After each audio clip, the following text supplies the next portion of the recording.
Here's what hopefully will be a quick introduction to the NB21 Logger. I've created a icon for Logger. I created a shortcut to the executable. Links to the NB21 Logger and the B21 Task Planner are included in the comment below this video. So I'll launch the Logger. Just going to drag it into the 1080p window that I've kind of created here. And when you first install it and then just double click the executable to run it, the first thing you have to do is set settings. The version number of the Logger is up here in the title, where you can see this is 0.6.5. That's one sort of incremental version above the one you'll actually most likely be downloading if you download it on seeing this video. So this comment down below reference won't appear on the version you see if you do it in the next month, I guess. But you give yourself a name. It can be anything you like. It can be, doesn't matter how long it is particularly. Pilot ID is important. This is particularly aimed at glider pilots. It doesn't care what kind of plane it's recording the latitude, longitude, altitude and time for. But you'll find using the tool is particularly optimized for if you're going to record the flight of a glider and then replay that using the task planner. And then you want relatively short IDs. These are used in real gliding, and it's what's painted on the tail of the glider. It's typically 1, 2 or 3 letters. In the sim, people are kind of quite attached to slightly longer names, so this will allow up to, I think, 6 letters. You can fit something into there. And then you have to assign some folder that it's going to store the track logs into. Okay, so when you've done that and you come back, there's only these 2 main tabs, settings with very simple settings in it. Flight Simulator is not currently running, so you'll see this message change and this light change to a lit light bulb when you are connected. It's picked up pilot from those settings. Time in the simulator, what aircraft have you loaded into the simulator, and what flight plan, which is what in gliding we call a task, so I'm using that terminology here, have you loaded into the simulator. Those things are obviously connected with the sim. We're not running the sim yet. Okay, browse files is a simple Explorer link to the folder you created to store your track log files in. Okay, so here are all mine, and it's recorded over the past however long. Okay, and so we'll start the sim. Okay, so here we are. I've skipped a bit, but I've loaded Microsoft Flight Simulator. You can see this slide is on the Logger has changed to green, and the message change connected to Microsoft Flight Simulator.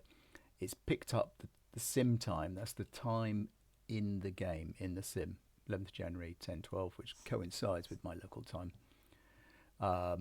And it's picked up the plane. It's loading by default, which is the plane I flew last, which I'm happy with, the JS315. No task is loaded yet, so we're going to go and do that. I'm going to fly a flight.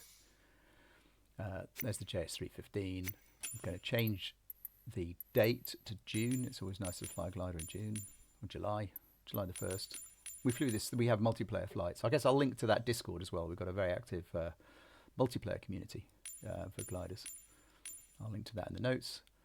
And I think, I'm not 100% certain, I think we set off at 4 p.m. You can scroll the wheel here, by the way, top tip. Okay, so I've set the time, I've set the weather to the weather that we use. And I shall hit space twice and load a flight plan. Okay, so I'm loading it. It's in my downloads for what it's worth. There you go, SSC Afron 313 West.pln. It's a flight plan file. Okay, so here we go. We're going to take off down here somewhere and fly like that, like that, like that, like that, back to here. Okay, you can see the time has already changed in to 4 o'clock in the morning. I set it to 4 p.m. if you remember in the weather menu. That is a bug in Microsoft Flight Simulator. So I'll set that back to 4 p.m.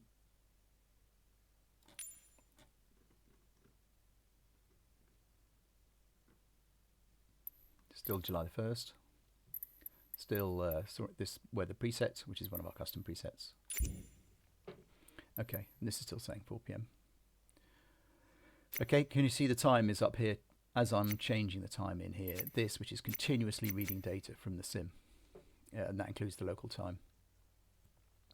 So we're going to hit fly.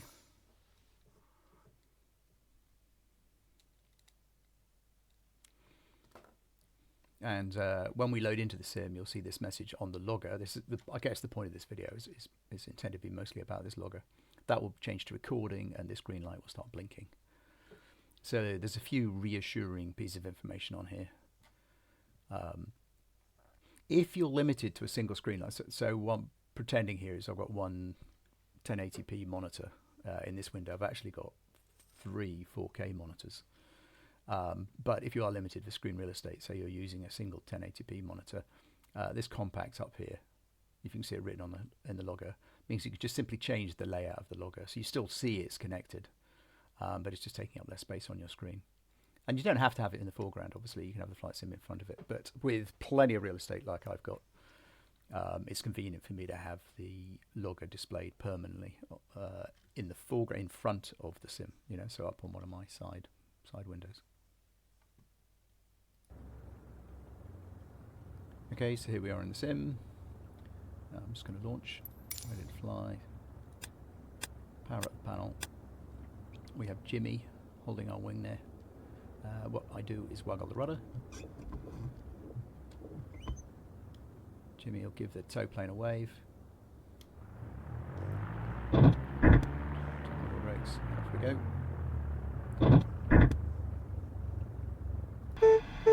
Okay, so I've skipped a bit. Here we are up in the general area of the task that's been set. You can see the task being displayed in the nav panel. There are alternative maps, which Google's terrain map is better for the kind of flights we're flying. We'll zoom in out.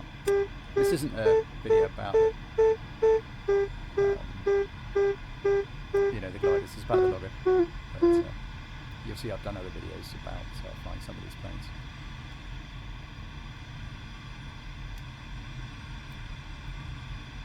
I'm just going to fly long enough. You can see it's the logger is saying recording now, and it's telling us how long it's been recording for.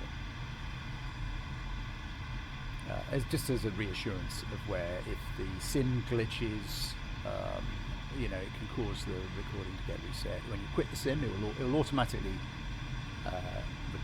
save the log file. If a variety of things happen, if the sim crashes, if you quit the sim, if you go back to the main menu, if you hit the escape key, which will take you to kind of, you know, like the pause menu. Those are happy beeps, by the way. The wind is coming from our left, and it's blowing up these slopes. So if you look at the needle down here in the glider, that's the netto vario telling us what the air is doing outside. This red needle here is telling us if we're climbing or not. So we flew this task yesterday. I'm going to cut this short, please, in a few seconds. Created by Georg in the Sim Soaring Club. Very, very good task. There you go, here's the air rising again. Can you say now we're rising? The red needle. We've got quite strong lift on the slope because the wind is blowing from our left. This is telling us the wind is blowing at 9 knots. So we're at 8,500 feet. That's only a couple of thousand feet higher than this valley on the left. We're in somewhere like Montana. Easy. Okay, so I'm going to pretend we've completed it, flown all the way around the task and kind of completed it.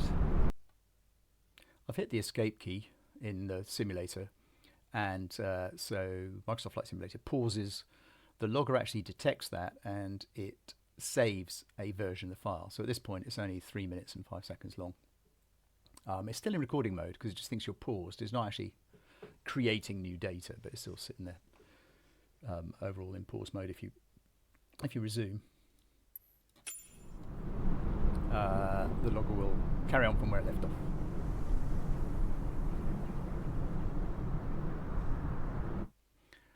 Okay, now the key feature here is this yellow icon there is draggable. So this saved file, which is 3 minutes and 14 seconds long, is represented by that icon.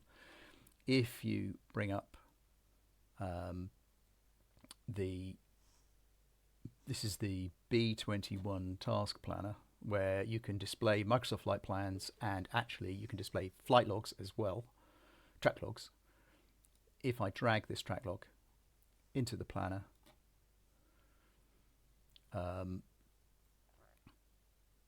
you can, it's a very short track log, but if you can see here, can you see this plane, the white airplane? That was us. We took off to the south.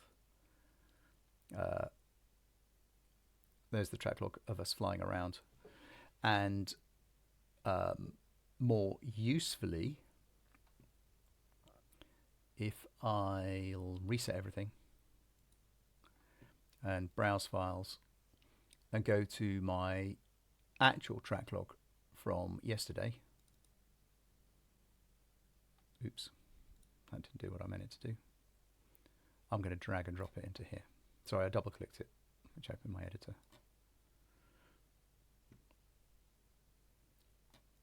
There you go. So I've just dragged it into the sim there,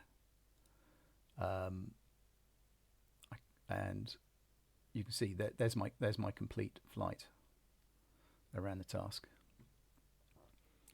Okay, so I'll put a link to the task planner, which kind of complements the logger. But this file that's saved is a standard format, the IGC file format. So there are other track log viewing programs that can view. There are two popular file formats. One's GPX, which is not very well standardized at all, Garmin track log format, and IGC, which was standard by the sports body that oversees sports aviation.